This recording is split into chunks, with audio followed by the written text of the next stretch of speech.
পিঁপড়া খুবই ছোট এবং দুর্বল কীট, কিন্তু অত্যন্ত বুদ্ধিমান এবং কঠোর পরিশ্রমী। মাস অথবা বছরগুলো কিভাবে অতিবাহিত হচ্ছে তা জানার জন্য তাদের কোনো ক্যালেন্ডার নেই। তথাপি শীতকালের আগে তারা শীতের খাবার সঞ্চয় করে রাখে। কোনো কোনো পিঁপড়া কৃষকের মতো, তারা 7 থেকে 12 ফিট জায়গা থেকে আগাছা এবং অন্যান্য জিনিস পরিষ্কার করে। তারা একটা বিশেষ ঘাস ছাড়া আর কোনো কিছুই সেখানে জন্মাতে দেয় না। আর ওই বিশেষ ঘাসও এই জন্য রাখা হয় যে সেই ঘাস থেকে তারা এমন এক প্রকার বীজ পায় যা তারা মাটির নিচে জমা করে রাখে।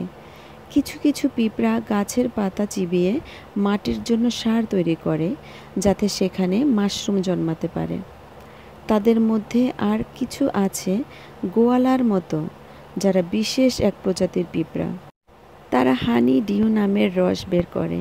অন্য কিছু পিঁপড়া আছে যারা প্রচুর খাবার খায় আর নড়াচড়া করতে পারে না, তাই তারা ঢুলুঢুলু হয়ে শুয়ে থাকে। যখন অন্যান্য খাদ্যের যোগান শেষ হয়ে যায় তখন তারা বমি করে, যাতে অন্যরা সেই খাবার খেয়ে বেঁচে থাকতে পারে। কষ্টের সময় পিঁপড়াগুলো একে অপরকে সহযোগিতা করে, কখনো পরস্পরের সাথে ঝগড়া করে না।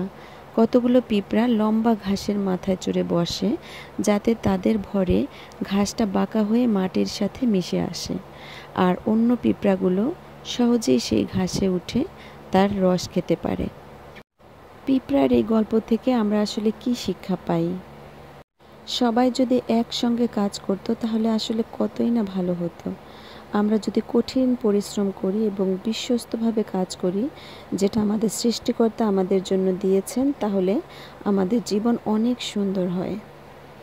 তাই সৃষ্টিকর্তা বলেছেন আমরা যেন পিঁপড়ার কাছে যাই এবং জ্ঞানবান হই। আমাদের সকলকে মনে রাখতে হবে আমরা এখানে খেলতে অথবা স্বপ্ন দেখতে আসিনি, হেলায় সময় কাটাতে আসিনি।